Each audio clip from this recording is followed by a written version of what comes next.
Well, I'm here in Parthenon, Arkansas. It's May the 4th of 2016. Here to visit for about half a day with Jeannie and Neill Sayer'S. And boy, everything is so green and so beautiful. It's nice to be in paradise.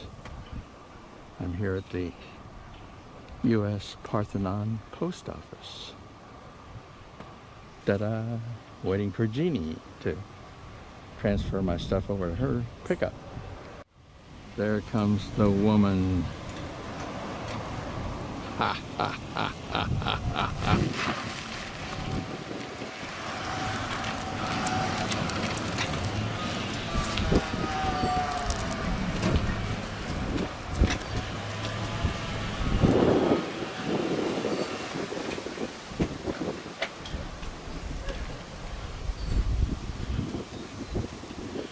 Well, what a... Okay, you speed demon, how are you?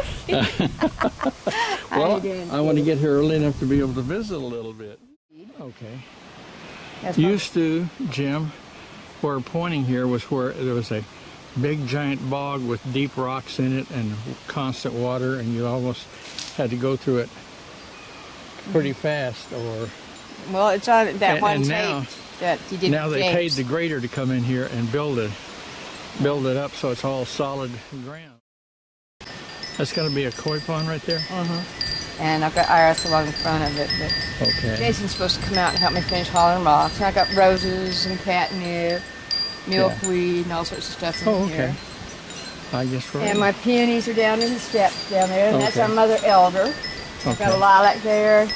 This is a wisteria off an old homestead where I knew the folks. We're here with Neill, Jim, and Neill, say hello to Jim. Jim? You got... That's my sweet dog, Lucy. Yeah. My Okay, old arthritic dog. Lucy, you gotta move. Can't all get around you.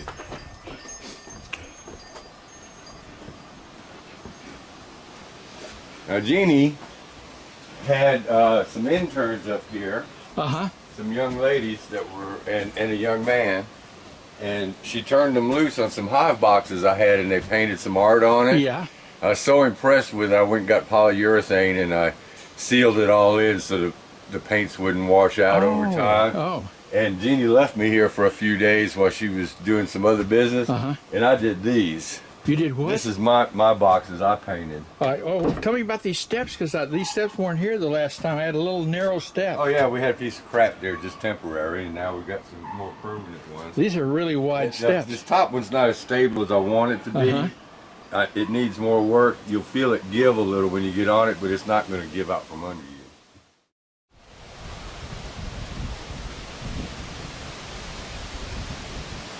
And I try to have herb home bees on every box as a way of identifying them. Just in case somebody should happen to think that they want to steal them. And they're so hippified, hopefully no self-respecting beekeeper would want them. But did you get all three ends there? These deep boxes here are brood boxes. That's where the bees will live year-round. These shallow boxes, like the ones you just saw in this one, are for them to store honey in. And sometimes you leave them on over winter, but other times you harvest your honey from those. Those are called supers.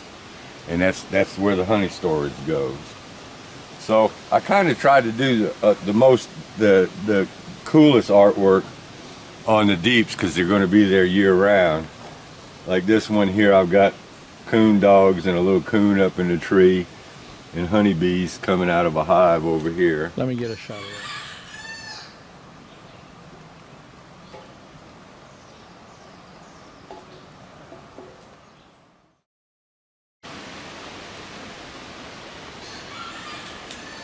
Try to be gentle, you don't want to crush one. They're little delicate things even though they pack a wallop.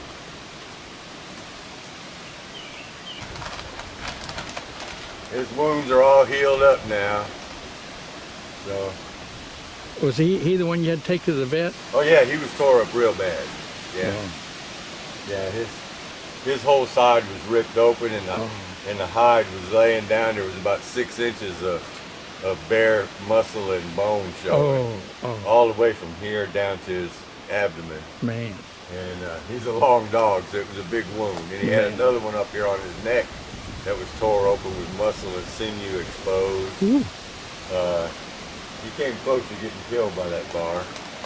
And there's only 2 ways this can go with a hound, from my experience. He is either going to be terrified of bears from now on and have nothing to do with them, or he's going to hate them with a purple passion and he will never give up chasing. So you don't know yet. I don't know yet. He's still recovering. I think that they terrified that bear so bad she hasn't been around since, or he hasn't been around since. Because all of them ganged up on it and chased it about a mile and a half up the hollow. And evidently, it did not seek refuge, and it got bayed. And when that happens, there's going to be rough times. Yeah. The older dogs had sense enough to stay away from the parts that hurt you, the claws and the teeth. Yeah. But the younger ones, the rookies, all got tore up. Well, shall we mosey? Yeah, I got to shut down everything here. Okay. And I got to stuff some leaves in my smoker to make sure it goes out. I used to always dump it out, you know, and I find like a little hole over there that didn't have anything to burn. I dump it out, let it burn itself out. But I found out most people use grass. As you can see, grass is in short supply here. Yeah. If you stuff some green leaves in it, it smothers the fire out, and then the next time you go to start it, you got dry kindling in the bottom of it. Oh, wow. These are the 2 hogs that I just got 3 days ago. And I'm making sure that they've got plenty of food so they can build comb with them. And so that's why I'm suited up and I'm smoking them, because my other bees, they know me, I can feed them without smoking them. But these guys, they're not mean in any way, they just don't know me. And so, now, how many bees did you get? I got 2 nucleus hives, they're called. And what that means is it's a hive that's already functioning as a colony with brood baby bees coming on and a laying queen. And they grow very fast, much faster than any other way you can install bees. And so that's what I wanted to try. These bees came from a guy in northwest Arkansas, and I like that better than buying my bees from somebody across country if I could avoid it. Now, what I'm going to do is I'm going to just crack the top, smoke them a little bit, and then I'll pull the top back to where I can get to the feeder, and I'll be pouring sugar syrup in there to feed them.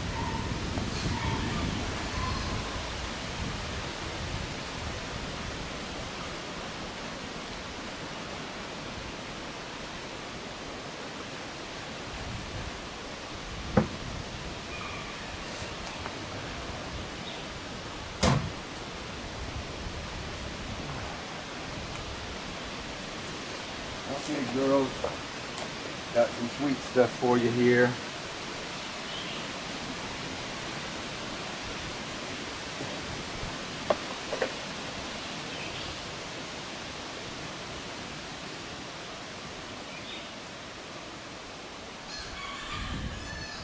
Does that go into a trough that holds the fluid, or? Yeah, there's a little feeder in here that fills up the size of about a frame, and it has these tunnels that go down in it with ladder rungs on it, so they can climb down in there, get some sugar water, and not accidentally drown in the sugar. They can always crawl back out. Are those baby bees we're seeing on that wood in front of you? Those are just regular old worker bees. And this holds a gallon of syrup in it, which should last them a couple of weeks.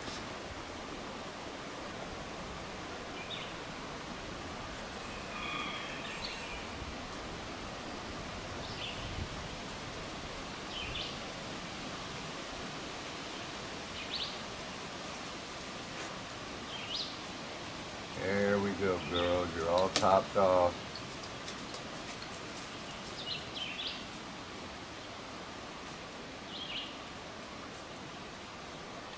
Enjoy.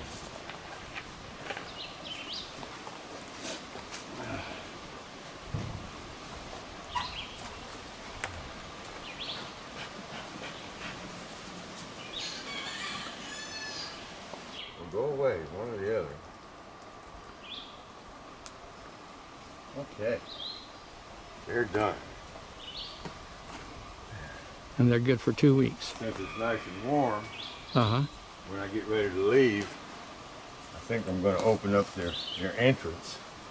We've got a reducer on their entrance right now that limits movement in and Oh, out. okay. Uh-huh. That primarily helps them to protect their hive against other bees from coming in there and raiding them, but it also helps them maintain the hive warmth in there, and that's real critical when it gets cool at night like it's been last night. Got down in the 40s, and bees need temperatures. They need to maintain temperatures in the hive above 75 degrees or so. So if it gets down cold like that, then they have to generate the heat themselves, which causes a lot of stress on them and doesn't help them to grow at the rate that they ought to.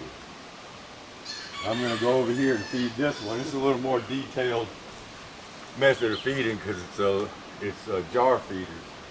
You've seen them before.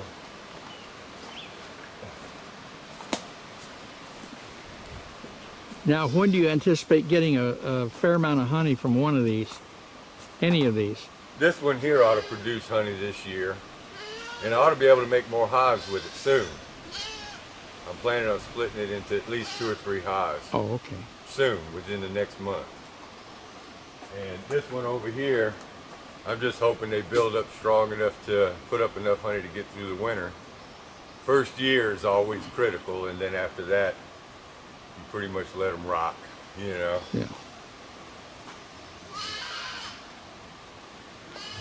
And what are these hives? These are called frame hives? Yeah, these are Langstroth hives, which is basically the standard in this country. Okay. And it uses a frame that makes for pulling out the combs much easier, allows you to manipulate the hive if you want to move some frames to another hive and build up strength, or it makes harvesting the honey easier. Everything about it has got great pluses to it. Now, what are those called? Those are Warray hives. They're not really intended for you to pull combs out of them until you're ready to harvest the honey. However, I do sometimes when I need to inspect, or if I need to pull some brood out and add it to a weaker hive or something like that. But it's quite a bit more detailed. It's a lot of hassle, so the beekeeper's less likely to just jump in there and start pulling out combs, you know. Yeah.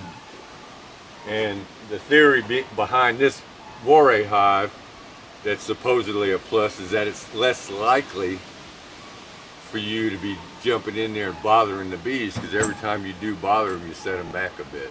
Oh. They get all alarmed and freaked out, and it takes them hours sometimes to settle back down again.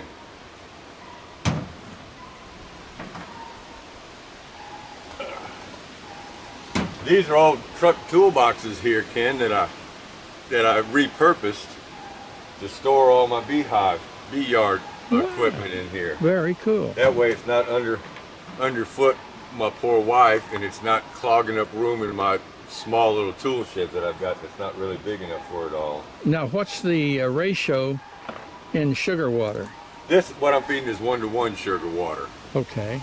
It's really light, and it's basically intended to encourage the bees to draw more comb. In the winter time, if they've had a real bad summer and they don't have enough honey to get through the winter, you feed them a much heavier sugar water, like 2-to-1 or 3-to-1, and they'll use that to store it up like honey, and they'll be able to feed off of that over the winter. 1-to-1, they'll pretty much use that just to make comb and to build up their strength when they're young bees, so that they can go out into the field and forage.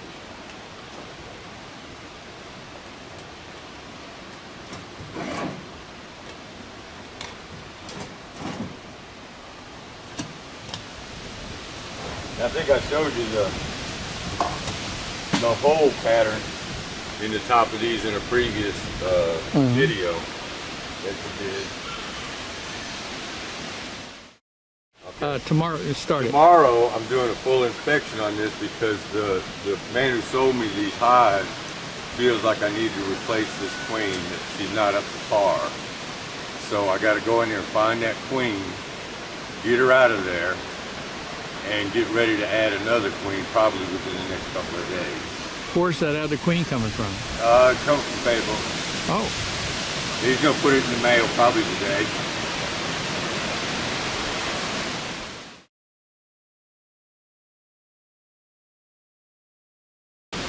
What keeps the big bears that come here all the time from getting into these hives? Well, we've got this heavy fence here. Well, yeah, I can't hear you when you turn. We've got this heavy fence here, and we've got electric wire running on the top. Now, in all logical reality, if a bear was smart enough, he could stay down low and just push against the fence until he pushed the T-post down. By the time he got that done, though, I got a mob of dogs in my yard that hate bears, and they're going to chase him off. And the most logical thing for any animal to do is stick its head over the fence. That goes for the deer also. The deer could jump right over the fence, but they don't, because the first thing they do is stick their head over the fence, they get shocked, and they run away. How powerful is that shock? You'll feel it, you know. If an animal gets on it, it'll make them pee themselves. You know, I've gotten bit by it a few times just by brushing against it. It's hot. And I was walking down to that chair, and I'd done it several days in a row. And the bees used to fly that way because whatever they were harvesting was in that direction.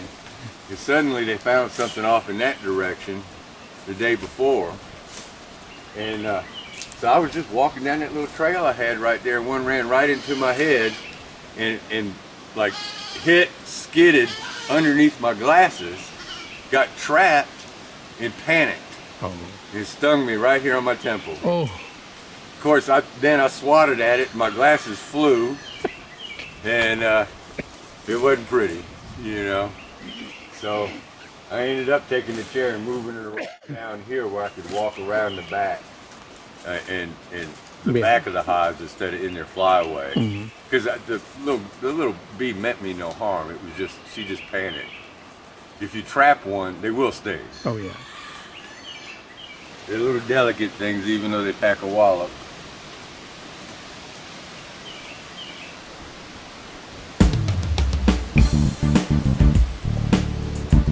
I'm looking forward to coming back next month in June to see how much more progress Neil's busy bees have made.